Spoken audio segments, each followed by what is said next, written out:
Hi, welcome to another edition of Senator Kissel and Friends. I'm your host, State Senator John Kissel, serving the fabulous people of Enfield, Somers, Suffield, Windsor, Windsor Locks, East Granby, Granby, and Ellington. 100,000 people in north central Connecticut. And Nathaniel and Tristan, actually Nathaniel moved out a long time ago, but my son Tristan, I'll be home shortly. I have a crack team of volunteers. They are the best. And it took a little while to get us up and rolling, so I don't want to become a prima donna or anything like that. So appreciate all the hard work of our staff, and they really do an incredible job. I have a great program lined up. I want to thank Reed and Jillian and all the wonderful volunteers for helping to set all of this up, Mark. But fabulous news here in north central Connecticut, and in particular in the wonderful town of Somers, Connecticut. And my guest for this program, I'm going to see if I can do it off of memory. To my left, Dr. Paul Salva, and he was the founder of the Somers Education Foundation. Mm-hmm. Thank you so much, Doctor, for being on the program. Thank you. He's an old timer being on the program, or a young past participant on the program, let's put it that way. To his left, first time on the program and highly esteemed by the folks in the town of Somers, Dr. Samuel Galloway.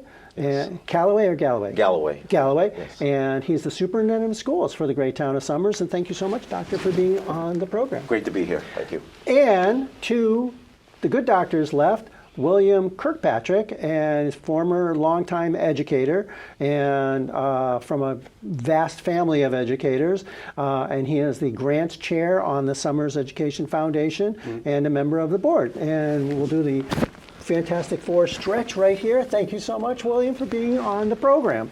So my good friend from many, many years, Scott Copen, texted me a couple of weeks ago and said, check this out. And it was a nice picture of folks in the Somers Education Foundation. And I don't know if they were holding up a check or something like that, one of those giant cardboard checks, and it had a vast amount on it. And he said, how about this for a fundraising amount?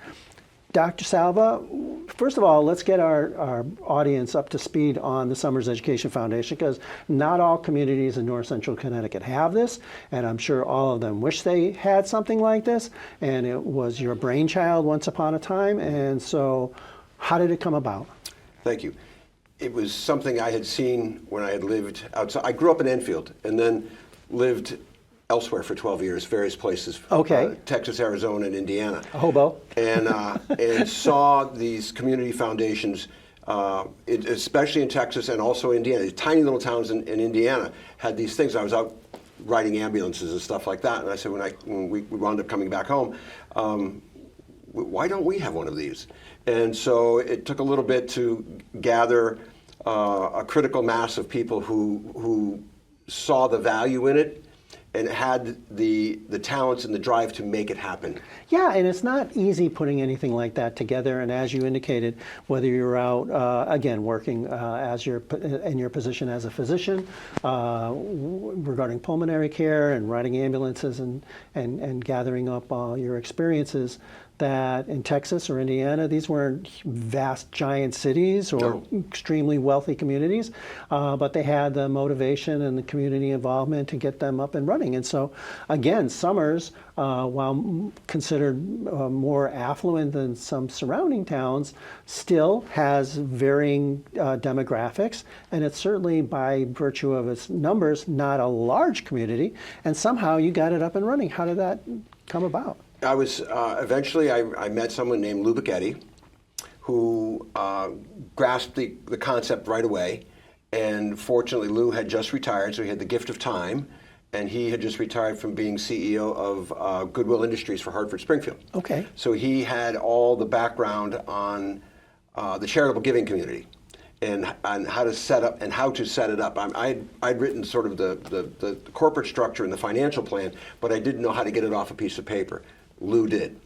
So he came up with the bylaws, working with Mike Parker, an attorney in Somers, and putting together the first events and how do we do the grant cycles. And about things how like long that. ago was that? I was in. Well, we started in 2002-3, and it took us about a year to actually come into existence. So we were sort of chartered, as a matter of ways, in 2004. So I'm dating myself because that sounds like just yesterday, but that was not just yesterday, unfortunately. So Dr. Galloway, you've been with the Somers Public Schools now for about 3 years. Correct. And the check that I saw that Scott had forwarded to me was, I think, in excess of $80,000.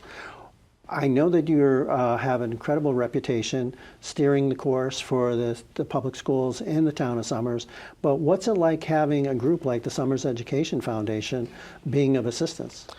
It's an amazing resource for our leaders, our teachers, and students. This is the 4th school district that I've worked in, and I've never had this kind of experience and or support from a foundation. And I had an opportunity, I was like doing my own personal research as the ranking member on the Select Committee on Special Education, and I had an opportunity to tour the Somers Public Schools. At that time, you were at a forum outside the high school. I forgot the holiday it was. It had something to do, it may have been around Veterans Day or something like that. But I'm talking to some of the educators, and they were fabulous, giving me a tour of the facilities and the special education programs. They said, if we come up with a decent idea, we can just make an application. They may not all fly, but Right. it'll get reviewed. And so it's really within us to come up with great ideas. Is that something that you feel that empowers the teachers? 100%. 100%. Let me just give you this example as a through line to how this support directly impacts students. Our board, through support, we garnered new language arts curriculum aligned to standards. I had over 20 elementary teachers write grants to SEF for professional development. That impact direct to students will be immeasurable over time. Amazing. Really? Yeah. So 20 teachers availed themselves. Yeah, willingly. And wrote grants to SEF and were supported by SEF, and that additional skill will impact teaching and learning directly in the classrooms. That's amazing. Yeah. So, Mr. Kirkpatrick, you are the, I don't know if you're the grants chair, but you're definitely on the grants. I'm the chair of the grant committee. Chair of the grants committee. So, like in a way, all roads lead to Rome, and in a way, all these applications get at least reviewed by you and your team. And have you seen over the years like an improvement in the quality of the grants applications? And so, like, what is it like in that Actually, position? we made the grant application straightforward, one page, simple, as opposed to say... can we bring you into state government? Say exactly, as opposed to say a government grant, which is... Yes. And we did that because we said teachers don't have the time during the school year to spend hours trying to construct a grant. Oh, God bless your soul. But I they heard may that have- on my tours of all my towns. Yes, absolutely. They may have great ideas, so we made it one page, and so the quality of them hasn't changed much at all. Our ability to, well, I think their willingness to come forward and ask for something has increased as they've realized this isn't hard. I can do this, and so the amount of grants we're getting has continually grown Well, over I the also years. have, and I don't want to be rude and interrupt, but I have to believe, sort of like Missouri, the show me state, the proof is in the pudding, right? So if I'm an educator or if I'm a teacher and I've been slogging away doing, and someone says, hey, I'm going to make this application, see what happens, I'll say, all right, yeah, I'll see what happens. And then as these things start to come through, then I'm going to say to myself, wow, this is actually worth, this is a real deal. And it's not a shot, fly by night, like 1 year and then gone, that this is something that persists. And so have you seen that sometimes you're building on something that was applied for 5 years ago, and now it's like got a whole new level, that the word is spreading throughout the whole education community in the town of Somers that, hey, this is worthwhile, give it a shot?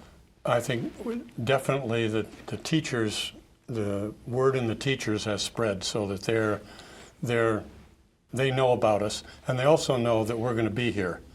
I come in every fall to report to the teachers about the Education Foundation at one of their beginning meetings, and I make sure they know that we have the resources to support them as long as they're going to be here. Wow, and it's got to be like really, and especially for the new teachers, it's like, wow, how did I land a job in this town? This is pretty awesome. It's been great for retaining teachers, and it's been helpful in getting teachers to come here.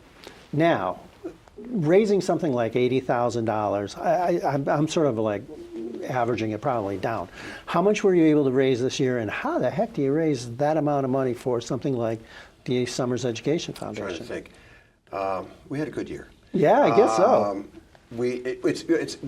It's based on an endowment principle. So we don't, whatever we bring in doesn't go right back out the door. Okay. That was that was the biggest thing I wanted to do. Part of my dream with this program is that, yeah, this is fabulous news for the town of Summers and anybody who lives in Summers. But also, this show gets all over North Central Connecticut. There may be somebody out there watching saying, I bet you with some hard work, I can maybe make this happen in my town too.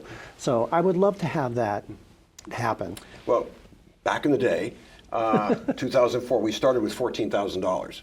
Which still to me is a huge amount of dough. And it was the board members ponied the money up to get started. And the goal was to hand out a grant, a grant or several grants in the first year to have it so the community could see. And it's been an education process, getting across to people what an endowment is, and that we don't spend the principal, we spend part of the interest earned. And we have a formula that you won't get into, but it comes out after the first 10 years, we just, whatever came in, half of it went to the endowment and half of it went to grants. It's like what colleges do. Yeah, exactly. And then after year 10, we opened the books up and there was a nice chunk of change sitting there. And so then we started taking 4% of that plus 50% of whatever new money came in and still fed the endowment. I ran some numbers, and in the first 10 years, Sure. Our average grant per year was $20,800 per year we were giving the schools. The second 10 years, it's $55,000. Wow, more than double. Yeah, and the endowment, I was talking with Bill earlier, the endowment has quadrupled in that time. So, Dr. Galloway, did you cautiously wait until this endowment was large enough for you to like? No, I'm just joking. But it's got to be. Jumped right in. No, but it strikes me as something that this supplements. So you still have to go through the hoops and make your pitch to the Board of Finance and the Board of Selectmen and the townspeople. Right. And it's never easy Right. selling an education budget, no matter if the town is considered affluent or not. Right. Trust me, I talked to the first selectman. He goes, I don't have any money, and so it's not just the first selectman of the town of Summers, it's the leaders across the whole state of Connecticut. All the local leaders always say they're just robbing for Peter to pay Paul, and you may take care of this issue and 3 more pop up down the road. So while this is not a panacea by any stretch, it has to, again, with the teacher retention, do you find that the esprit de corps, the morale within the education community, your professionals, Right. and I consider teachers absolutely professionals as well as the administrators, that you just feel lucky that you're in a community that has this helping it out. Absolutely, and the esprit de corps is high. What this does, this grant process allows teachers to innovate, which takes them outside of the constraints of normal board operations. So a teacher can have an idea and try something. It still has to pass muster through the grant application process. I read all of them, and Wow. sometimes if it's substantial, I'll meet with the teacher to understand the rationale to ensure that the ask is in line with what we're trying to do as an organization, but it allows teachers to innovate, which is key. And so about how many applications do you go through a year that you have? We have how many cycles, Bill? We have 2 cycles a year. We have a fall cycle and a spring cycle. And total, it depends on the kind of grant you mean. We do 2 kinds of grants. Professional development grants, we might do 20 a year. And educational grant, that's where teachers get money to go to a conference, similar things to that. Or, Sure. or train for the reading program or whatever. Like the classic in-service days and things like that. But education grants are for stuff that they're going to use in their daily work. Sure. And those, we might get 15 of those a year, maybe 20, because they're larger. Our largest grant this year was $35,000. Wow, that's huge. Yeah. And yet you had the wherewithal to be able to award that kind of grant. Right. One of the things, and so have you ever had people reach out to you, doctor, and say, how can we get this going? And I know that you're a busy guy, but do you have the ability to like maybe give some tips or even sit down for an hour and walk them through the formative stages? Suffield, Ellington, and Tolland. Wow, all right, there we go. Suffield, it was a matter of how do... I got 2 out of 3 of those towns. Suffield, the question was, how do we determine how much money we give? That was their question, what formula we used. Ellington, I gave them a copy of our bylaws and to just use as a blueprint to get going, and they've done exceptionally well.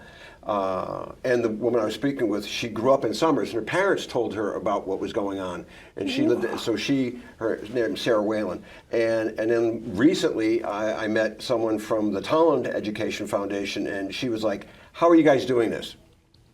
And so we had a great conversation. I expect we'll probably have some more ongoing conversations as well. Wow, that's awesome. So they're up and running, but I mean it's a work in progress, and we've tweaked our bylaws have been tweaked over the years, and things change. The one thing I would like to say is that what we add is we can fill the holes, and we can fill the holes in a timely fashion. Unlike going through the town budget, which can be, depending on the cycle, it may be 12, 15 months before you get an answer. Or and it's nothing against the town. No, I'm not picking on the town. But literally, in a matter of 45 to 60 days, you get an answer, yes or no, and here's your check within 48 hours. Make it happen. Wow. So that's like, especially the letters program. That was very, very that was a very, very timely thing that came up as an opportunity. And again, having to go through the regular town budget, that would have been tough. And we just said, boom, here, make it happen. It's funny the way my mind works, but I'm thinking it's like special forces. It's like you have your regular army troop of the regular process, and you got to have that in place. But sometimes you got to call in those special forces and just do like something like, boom, Right. I need you to do this and make it happen in 60 days. And Right. and the regular forces, as much as they have great intentions and foresight and planning, which is absolutely necessary for a town budget, sometimes you just got to strike while the iron is hot. Right. Dr. Galloway, one of the things that we have found, and I found in my research on the Select Committee on Special Education, which only lasted for one cycle, and I'm hoping they bring it back in this next cycle, if God willing, I'm lucky enough to win re-election. But that being the case, it seems like in all of my communities, there seems to be an uptick in children with special needs. Right. Have you found that to be the case in Summers as well? And does this program help address some of those issues? I think we have seen similar increases in Summers, and the funding absolutely helps us. We are able to keep more students in district rather than outplace through support from the SEF and our town budget. That's fabulous. Yes. Could I just add to Yeah, that? absolutely. A couple of things we've done in the special ed area. One was we helped fund the school store, which was staffed by kids in special ed. And one of the teachers, when I was talking with them one time, and she said it was great because at some point, regular ed kids came in and had to do the store themselves, and it was the special ed kids teaching them how to do what they needed to do to get that done. Sort of counterintuitive to what Yes, other people exactly. would think. So, and we've done a couple of things. No, they're not coming on the screen right now, but some very direct. Actually, this year we had one special ed teacher write a grant for what's called the Circles curriculum for kids, disabled kids or kids with autism, and it teaches them about social space and about interaction and those kinds of things. And we underwrote her training and getting the program into the school. So she kind of did the teaching within the school. See, your enthusiasm just bubbling over. That's, it's like you can't get it out fast enough that all the great things that are happening. One of the things that we have done, and I want to give props to everybody that helped make this happen in Hartford, but a real initiative to try to get early childhood education up and running, make it sustainable, realizing that the earlier the better, especially when it comes to reading, writing, arithmetic, the old 3 R's.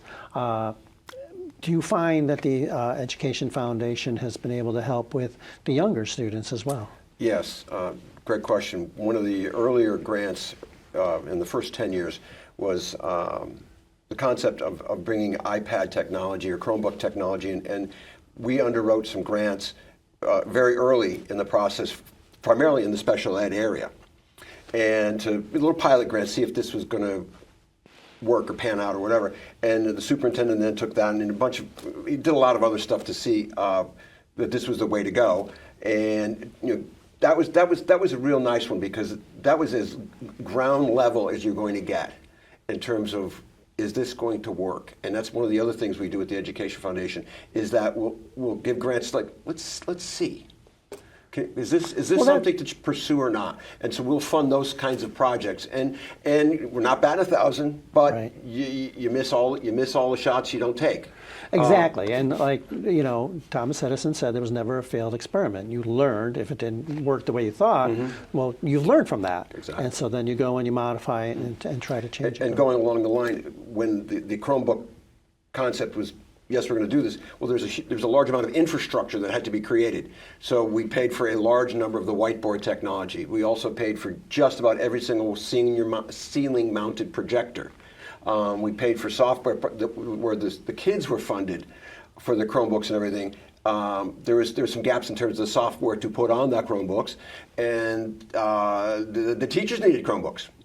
So we helped fund a lot of that. Wow, that's a huge leap. But technology, it's great when it works. It's terrible when it doesn't. Right. And sometimes it's hit or miss. And sometimes I think that the people that develop the technology have too much time on their hands, and they make it just uber complicated. And it's like, really, I need it simple, and I just need it functioning. And it's like, when I was a kid, they had these giant Texas Instruments that had 1 million buttons. It looked cool.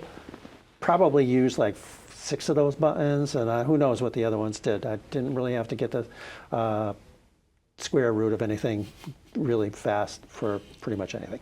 But anyhow, Dr. Galloway, if you had to give one message to our viewers at this point in time regarding your experience in the town of Somers and with the Education Foundation, what do you want our viewers to have as a takeaway?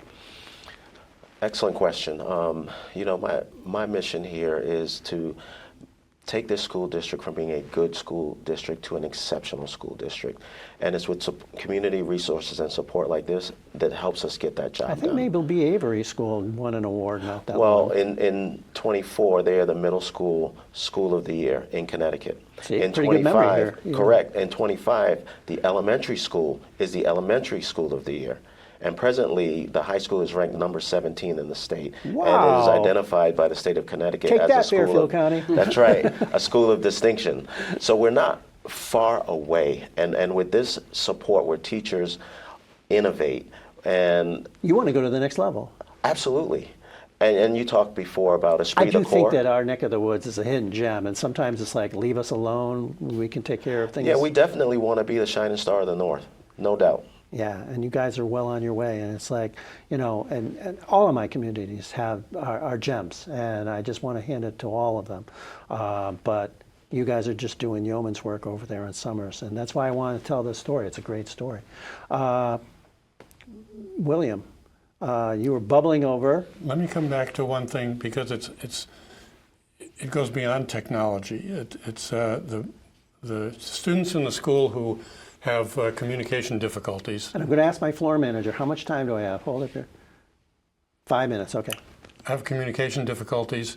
Sorry. Have technology to help them with that. If they have trouble speaking, they can type it out. And when they go outside, however, they can't take their stuff outside to the playground to do that.